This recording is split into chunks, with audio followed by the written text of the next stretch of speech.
admit it's worse than even I expected, but I did warn y'all. I did. You can run the tape.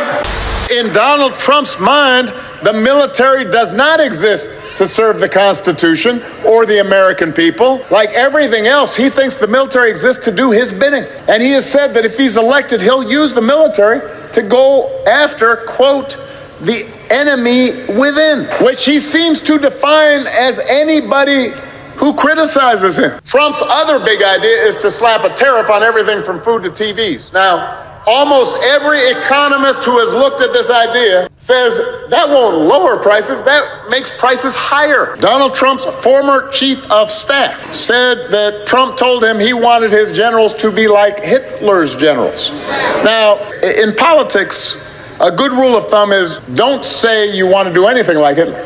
But it gives you a window into how Donald Trump thinks. Donald Trump wants us to think that this country is hopelessly divided between us and them, between the quote-unquote real Americans who support him and the outsiders who don't. Donald Trump sees power as nothing more than a means to his ends. He wants the middle class to pay the price for another huge tax cut that would mostly help him. Now, if you challenge Trump on his concepts, he will fall back on one answer. This is blanket answer for everything. Blame immigrants. He wants you to believe that if you let him round up whoever he wants, ship them all out, put together these big detention camps, your problems will be solved. Bluster and bumbling and chaos. We have seen that movie before, and we all know that the sequel is usually worse. This is my chief worry as a conservative, that we have put so much power in the office of the presidency that someday the wrong man could come along.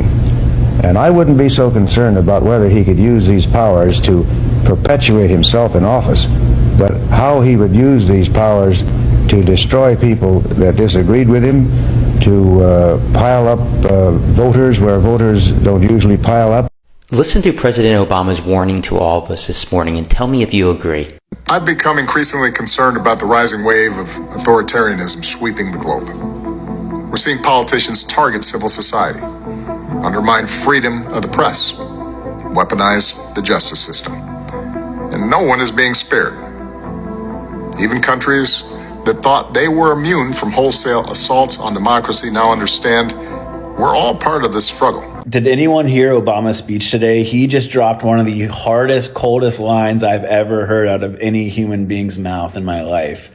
When talking about the current administration, he said, it's like Halloween every single day with them, except they're giving out all tricks and no treats. My Lord, that man hasn't lost it. Woo!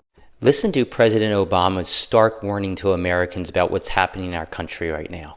We have blown through, just in the last 6 months, a whole range of not simply assumptions, but rules and laws and practices that were put in place to ensure that nobody's above the law, that we don't use the federal government to simply reward our friends and punish our enemies.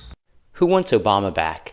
I just know that Obama is somewhere giggling and kicking his feet because they crucified that man for wearing a tan suit, a neutral color. And this is what we have going on right now.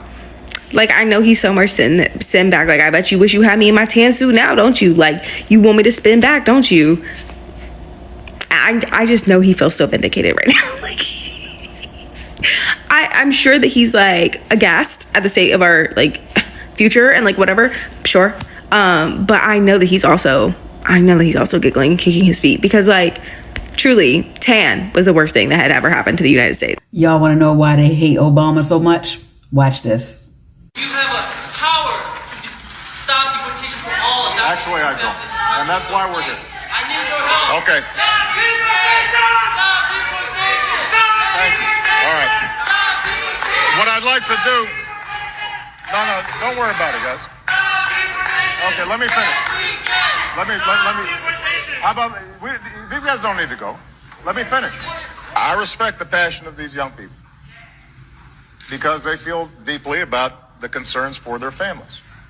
Now, what you need to know when I'm speaking as President of the United States, and I come to this community, is that If, in fact, I could solve all these problems without passing laws in Congress, then I would do so.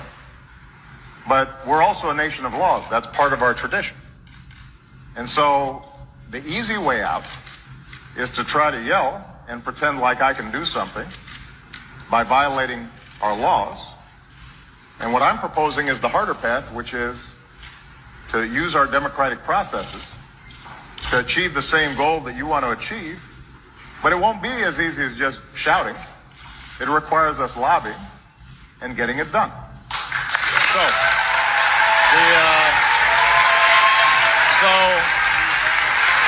for those of you who are committed to getting this done, I am going to march with you and fight with you every step of the way to make sure that we are welcoming every striving, hard-working immigrant who sees America the same way we do. As a country where no matter who you are or what you look like or where you come from, you can make it if you try. And if you're serious about making that happen, then I'm ready to work with you.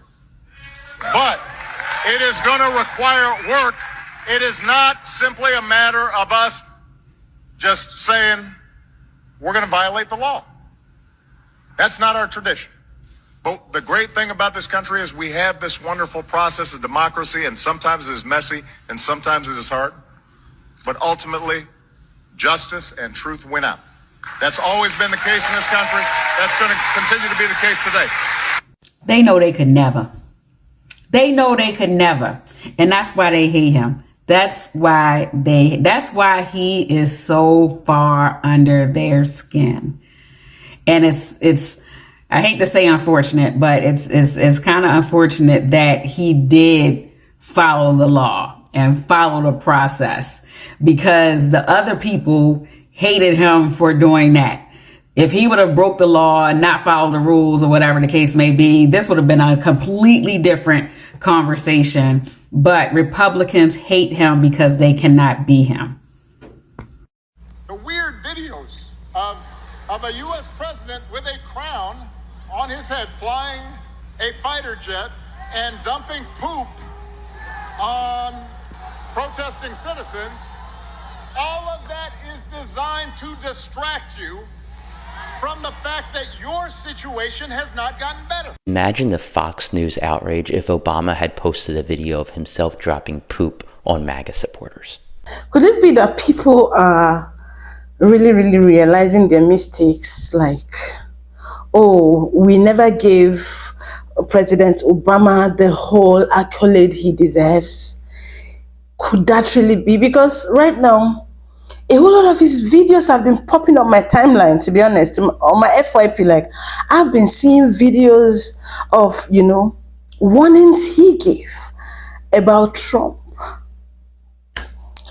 Wow. And to be honest, most of the things he said in those videos, actually you watched them, right?